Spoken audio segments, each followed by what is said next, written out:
Good evening and thanks so much for tuning into the India Development Debate. I'm Taneia Bhardwaj. It's a new law for Indian politics. This high drama is being played out in Kolkata, which is witnessing a never-before political standoff between Mamata Banerjee's Trinamool government and the centre. Here is the sequence of events. A 5-member CBI team lands at Kolkata on Saturday evening to arrest the city police commissioner in connection with a ponzi scheme, but soon the CBI officers find themselves in jail. Central forces arrive to cordon off the CBI and ED offices, even as the West Bengal Chief Minister sits on a dharna to protest against Modi's high-handedness. Battle lines for the 2019 polls have been drawn, with every opposition leader worth his or her salt siding with Mamata in hitting out of the centre. There's huge political capital at stake for both sides. For one, Mamata may have emerged as the rallying point for opposition parties. On the other hand, you've got the BJP that's trying to use the crisis to expose the unholy alliance to oust Modi. The total anarchy in West Bengal, thanks to petty politics being played out by Modi and Mamata. Who wins and who loses? That's what we're discussing tonight on the India Development Debate. And for that, let me first introduce our panel for the evening to you. From the BJP, joining in is Vineet Goenka, Abhishek Bagchi, political analyst and TMC sympathizer, is with us. We've also got the former CBI director, Mr. AP Singh, and former Mumbai Police Commissioner, Mr. MN Singh, joins in as well. Gentlemen, good evening and thank you so much for taking the time out for us. Mr. AP Singh, let me begin by asking you, for the sake of our viewers, do tell us, was it wrong the way CBI went about doing its job? Do you believe the agency overstepped? You know, over the weekend, on Sunday to be precise, you had the interim CBI chief, Mr. Nageshwar Rao, tell reporters that the investigation against Rajiv Kumar was being carried out on the Supreme Court's order.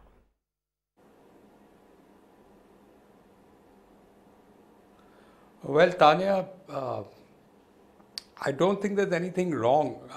You can go and, you want to examine somebody, you're within your powers to do so. But this is a police commissioner and he's a very important functionary of the state government. So my view would have been that, first of all, I don't know why the police commissioner was not cooperating. I mean, he only had to be examined. They had sent him notices. He could have appeared any day before the CBI. If he didn't want to appear in Calcutta, he could have said, I'll appear in Delhi. And he could have been examined and that would have been the end of the matter. But not having done that and not, not responding to CBI summons, the CBI, instead of going to his house and creating all this, this situation, should have approached the Chief Secretary and the DG Police and said that, look, we just want to examine this officer and he's not appearing before us, so please ask him to appear. And if that didn't work also, then you have the High Court and you have the Supreme Court. So there was no, I don't feel that there was such an emergency or an emergency situation that you needed to go to his house with a whole lot of CBI officers, and then you get into this sort of conflict which turned into a very ugly situation, which now hopefully the Supreme Court will resolve one way or the other tomorrow. And they could have approached the courts for the same thing a few days earlier, and this would not have created this kind of a big incident. That is my take on the whole thing. Mr. MN Singh, let me ask you, how are you viewing it? What are the procedures that need to be followed if a central government agency wants to probe a police commissioner? Do they, for instance, need the go-ahead of the DG or the Home Department?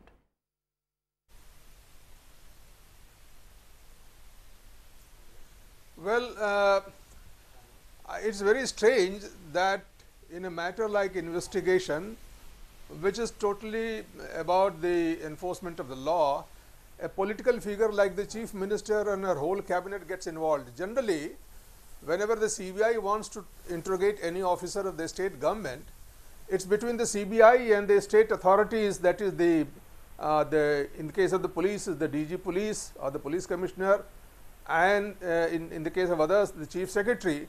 Such matters don't need to go to the Chief Minister at all. So what has happened is that a simple administrative investigative procedure has been completely hijacked by the political class, and they are trying to make a big political gain about it. They are making so much halla gulla. So I think, I don't know, the police commissioner of Calcutta or the DG police, they must have taken the matter to Mamata Banerjee And Mamata Banerjee saw a good opportunity to rake it up and create a big tamasha there in Calcutta.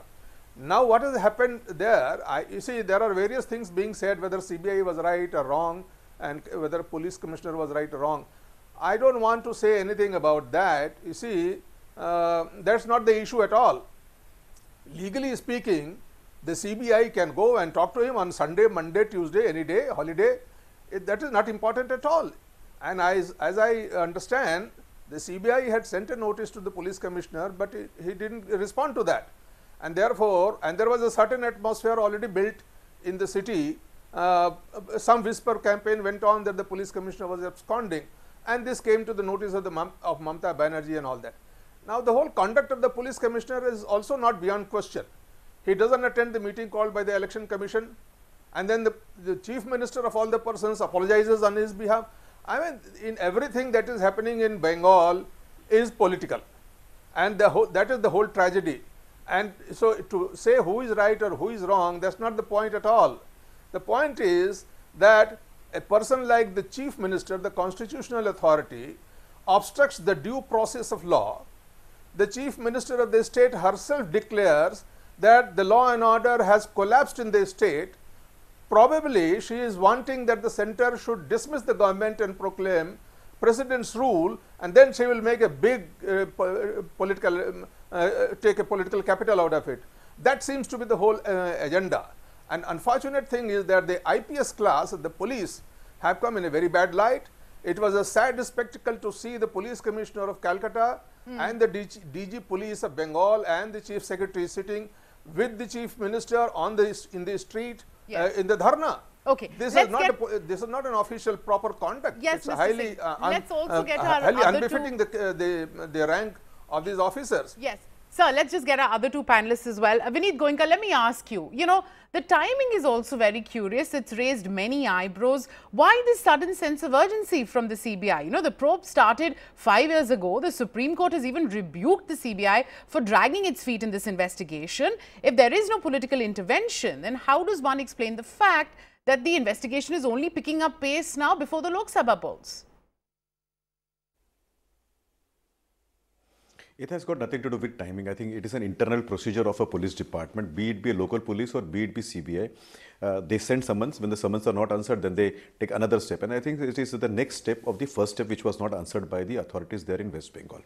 I think if we are missing a very important point. The point is 37,000 crore rupees scam done by culprits. Neither the chief minister nor the commissioner there nor the people in the other camps are talking about that, and we will have to refocus on that. Thousands of people have lost their hard-earned money to this scam, particular scam. And if the CBI is investigating it, I would have rather expected the Commissioner of Police of West Bengal, of Kolkata, and the DGP West Bengal to cooperate, help them to identify who are the culprits and put the culprits behind the bar. Whosoever it is, whosoever powerful people they are. Unfortunately, they fall short of their duty, and whatever has happened yesterday, again, is something which should not have been done. And I have a small fear. Does the Commissioner of Police West Bengal have so much of say over the Chief Minister that he could make the Chief Minister to come and sit on the street? And secondly, I think both MN Singh ji and the other officer on the panel would also support the particular statement.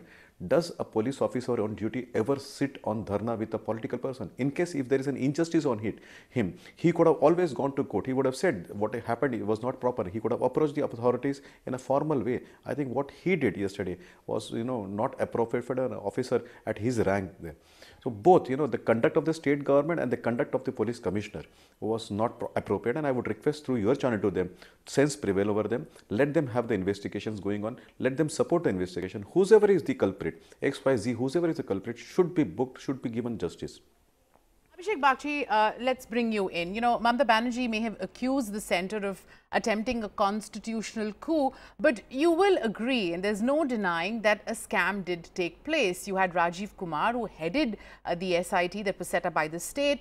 The centre in its plea today is alleging that Rajiv Kumar has committed grave offence of hiding or suppressing the evidence. To your mind, why isn't the state government just being more proactive to hand over the evidence and cooperate in this probe?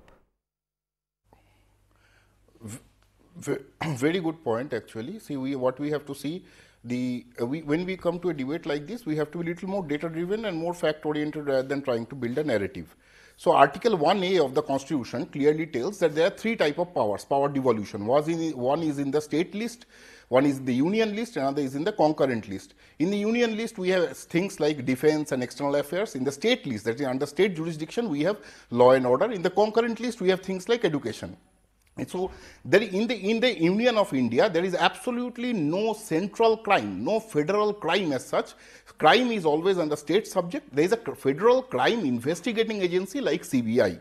Now, that agency can also agency can work when Supreme Court or any authority like that instructs, and with the permission and the consent of the state government. So we had general consent which was applied till November. And then we, West Bengal government applied that we will have a consent case-by-case basis, not a withdrawal of consent on a case-by-case basis. See what happened in this case. So, in the Sarada case, Supreme Court was not monitoring the case. It was Supreme Court clearly told that all applications have to be submitted to Kolkata High Court. And CBI should work in cooperation with West Bengal government. West Bengal government clearly sent a letter telling that we are ready for the cooperation. Now, CBI started sending summons under Section 60 CRPC. Now, what is Section 60 of CRPC Act? You have to understand.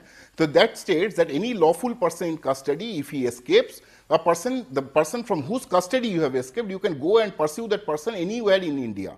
So the summon cannot be under Section 60 CRPC when the West Bengal government has already told that we will cooperate. So West Bengal government went to Kolkata High Court. Kolkata High Court told that these summons have to be put in abeyance, means summons are to be suspended. They should not be honored till at a certain time. That time is still not over, it is still February end.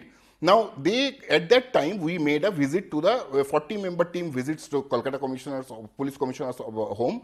Now, you may make a visit without a search warrant, without an arrest warrant. You please understand the thing. They did not take any permission from Chief Secretary. They did not go to court. When they are trying to approach the Kolkata Police Commissioner without any warrant. And on top of that, they are deploying CRPF. Now, CRPF is formed under Armed Forces Act. CRPF cannot be deployed according to Union of India, Constitution of Union of India. You cannot deploy army to any part of India unless the state government asks for support. Okay. You have to understand that. Please, sir, I did not interrupt you when you were talking. Please, sir. So, please, sir, I did not interrupt you when you were talking. Please. So, you cannot put CRPF without the acceptance, without the state government seeking support, asking for help, and you put CRPF there. So every way, how the constitution is designed, the federal structure of the constitution has been attacked. Point number 2 is the discrimination. Didi's Charada cheat fund scam had BJP leaders like Hemanta Biswa Sarma, had BJP leaders like Mukul Roy who were not investigated, nor CBI is proceeding on the cases of Vyapam or Chhattisgarh cheat fund cases at all. Actually, on top of that, Mr. whenever Bagchi, they are seeing the word Bengali, Mr. Bagchi, if I can just come in, that's a point that we will put to Mr. Vineet Goenka, but you know, it's only fair that we give everybody on the panel equal time. So I'm going to take it across to Mr. AP Singh again. You know, Mr. AP Singh, the CBI is claiming that they had documents, the police is claiming that they failed to produce any documents. Now we know that the CBI had given a letter to the local police station of their operation. Given this premise, you know, what are the legal steps that the CBI can take against the Kolkata police? Of course, just about an hour ago, you know, you had information that the CBI has filed a contempt plea against Rajiv Kumar. No, the solution to this is very simple. You go to the court and get an order that the police commissioner should appear before CBI on a particular date, and I'm sure the court will give that order. There shouldn't be any problem in that. I'm quite surprised why the police commissioner did not appear before the CBI or permit himself to be examined, because then this whole issue would not have come to this level. And also, as I said, that the CBI needn't have gone to his house at 6 in the evening on a Sunday and you know, created this kind of a confusion. All they had to do was to talk to the Chief Secretary and the DG, and if they weren't getting the cooperation, then they could have gone to the court and they would have got an order. I'm sure the Calcutta High Court would give the order the next day that the police commissioner needs to appear before the CBI. So I don't see this as a major issue, except maybe politically whatever is happening is happening. Of course. Mr. MN Singh, you know, How illegal was this police action yesterday? And I'm saying this because, that's really the case that Mr. Bagchi on the panel is making. You have the fact that CBI officials had a letter with them which clearly states they were going to the commissioner's residence. Was the police activity yesterday, as you were also alluding to your mind, more of political pressure?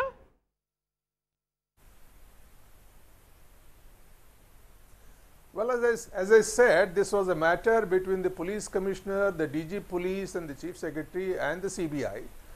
But it is quite intriguing that the whole matter was taken to the court of the chief minister, and the chief minister has hijacked the whole issue. There is a political intent in behind that. I am very sure about that. Now the chief minister obstructs the due process of law, and CBI people are gheraued, hustled into a vehicle, taken to a police station, detained there for 2.5 hours. Now this is totally against the law. In fact, the chief minister has exposed herself to a criminal prosecution under the Indian Penal Code, and so have the police officers, because the CBI has gone to investigate a crime according to the law.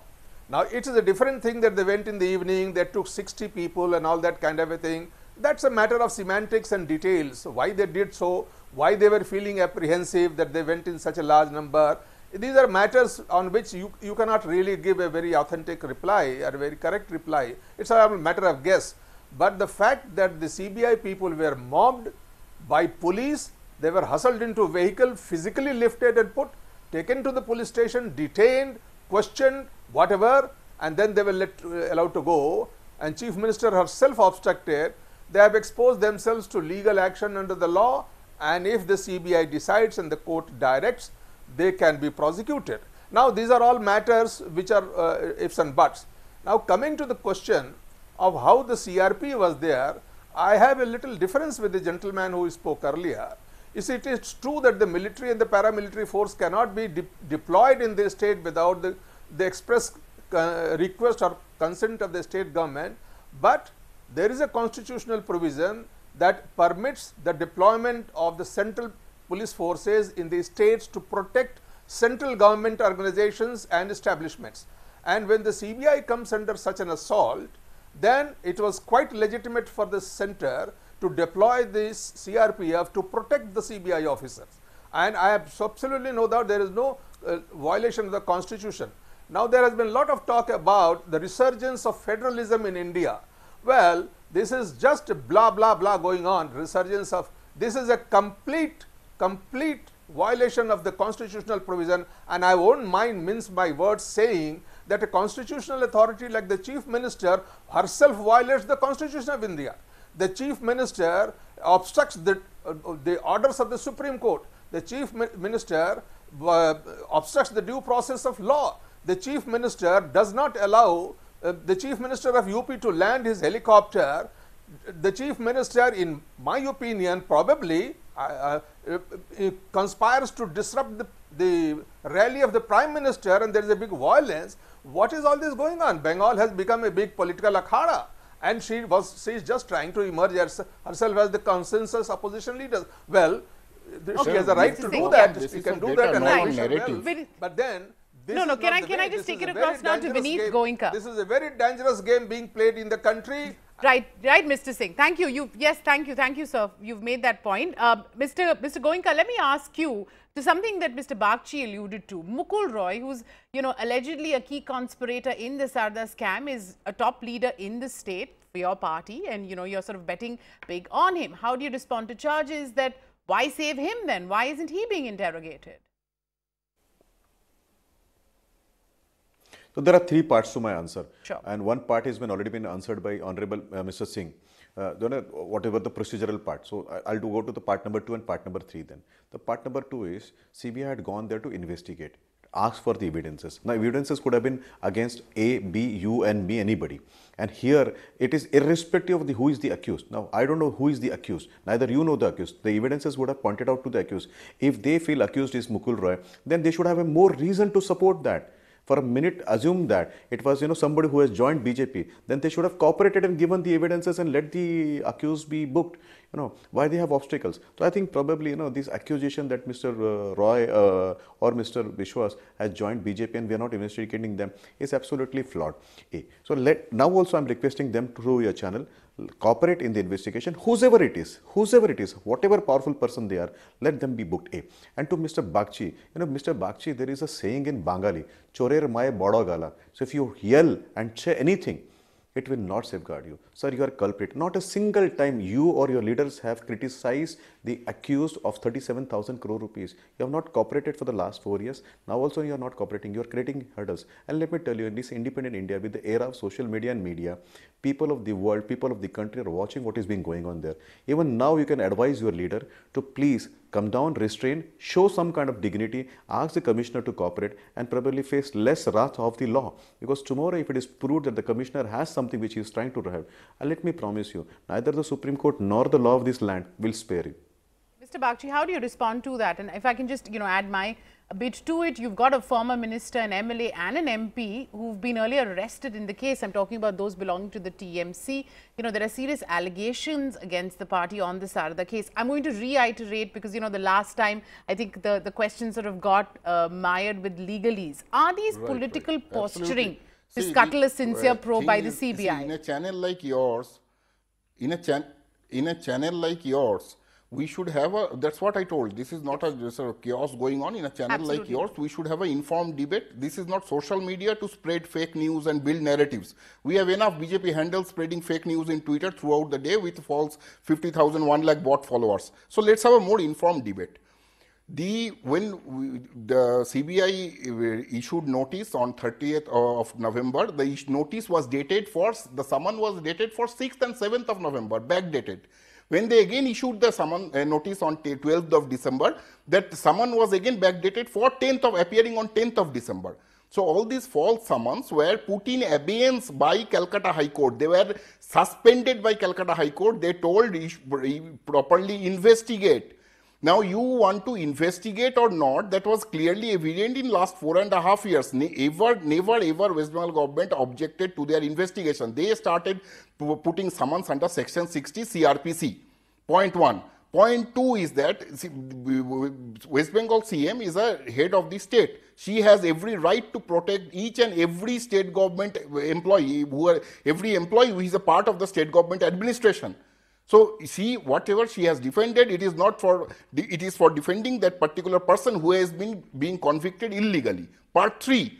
See, this is not building a case, only a CBI case. This particular case is because they could not get seat in West Bengal and they are always getting less vote shares than Nota.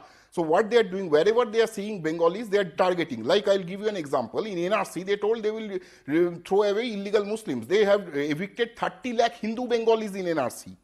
So you have to understand, they broke Durga temple in the UP Kanpur because it is Durga is worshipped predominantly by Bengalis. Yeah. So their minister Rajendra Gohai, their MLA Silaito, they have told that actually Hindus are eliminated in NRC. Sure. So we know how much they are targeting Bengalis anywhere in India.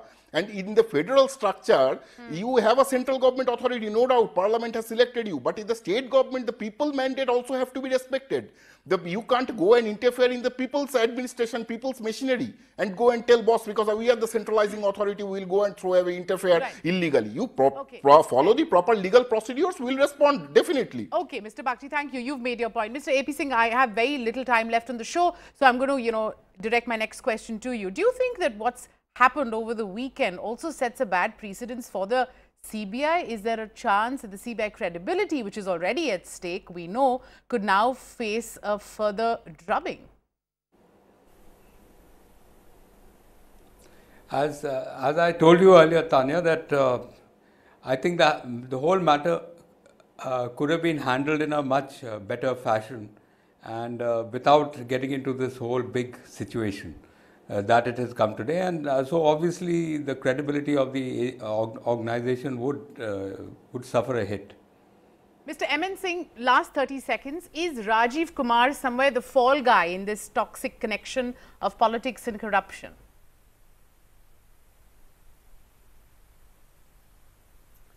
Well, I think he has exposed himself to ridicule. he should have cooperated with the CBI and given his statement. It is not the CBI was going to arrest him or to raid his house. I understand they were going to talk to him, interrogate him. He should have cooperated in a dignified manner. He should not have become such a spectacle. He has become a pawn in the hands of the political class. That is very unfortunate. Unfortunately, the air of suspicion hangs all the time, and CBI has not in the recent times not covered itself with any glory, and therefore the element of suspicion heightens up, and that is the unfortunate part. I am sorry for the Indian police service, and I am sorry for the CBI and the Bengal police. These politicians will go on playing their drama. In the process, the police and the CBI have become a football between the two warring groups. It is very unfortunate, and people at large are the losers. Nobody cares for the people and what is the public opinion. The political class thinks that what they say matters and what the people say don't matter at all, doesn't matter at all.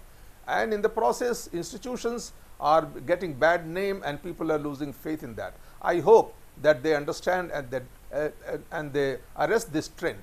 Thank you. Right. Thank you, sir. You've left out with some food for thought, and with that, I'd like to thank each one of our panelists, Vineet Goenka, Abhishek Bagchi, AP Singh, and of course, Mr. M. Singh. Thank you so much for watching the India Development Debate.